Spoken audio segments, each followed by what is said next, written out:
Mickey Meehan for UCCS Athletics. I'm here with head women's basketball coach Lynn Plett. Now, coach, you were in action this weekend. It was a home weekend for you, and it was blackout weekend. We opened up with MSU Denver. You walked away with an 84-69 victory. Comments on that game?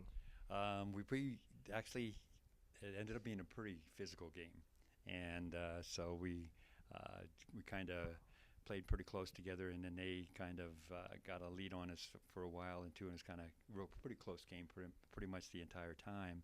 And then I think as the game wore on, we got a little tougher, which we needed to do with the game being as physical as it was. So I was really proud of our kids, of our players, how they really rose to the occasion, especially in the fourth quarter when we kind of were able to at least develop enough lead late in the ball game where they had to foul us at the end, and then we made our free throws, which was important too. And we've done that in the last couple of weekends too. So overall, it was just a real solid win for us, an important win for us against a team that were really fighting for positions in the conference championship. Moving forward, you hosted Shattern State on Saturday. You walked away with an impressive victory with an 80-45 game. Comments on that one? It was we kind of got off to a good start. I wasn't sure exactly how we'd respond because Friday was such an emotional game with being blackout, and the fans were awesome during that game on Friday and really helped us. And then wasn't sure exactly how we would respond the next night. And we actually came out and got on them, really got scored really quickly, really got out to an early lead, and we were able to maintain that pretty much throughout the entire game.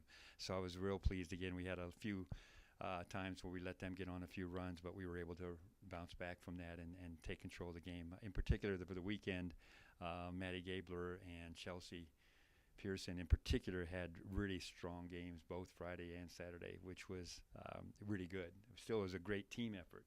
I thought Jay Farron also got really aggressive around the basket, got some good rebounds, and scored well, especially in the Friday game.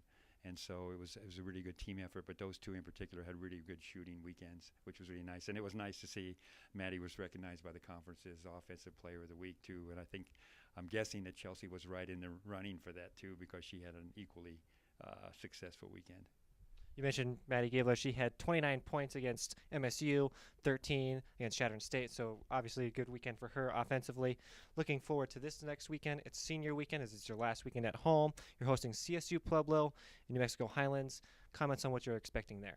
Well, Pueblo is always a fight for us. It's going to be tough. We were able to pull out a win at their place a couple of weeks ago, and so now we kind of have a rematch here, and I'm sure they're going to be ready for that rematch. And so it's again a game that we need to go into with really some confidence, but also it's probably going to be a physical game too, because it kind of ends up being that way. So we'll have to be prepared for that. But it's going to be important for us to pull that off. If we can win that game, that'll be really important because we're kind of in the same mix with them for that third and fourth spot. And so if we can pull out a win and sweep them in two games and instead of splitting that would be really important for us, especially if it comes down to being a close or even a tie at the end of the conference. Well, Coach, a big weekend for your team, 2-0 at home. Been a while since we've seen that from your team. We want to thank you for coming in and doing this with us as always. Congrats on the big weekend. Looking forward to seeing how the girls do this weekend. You can catch them in action in Galilee at 5:30 Friday and Saturday night. As always, thanks for tuning in, and go Mountain Lions.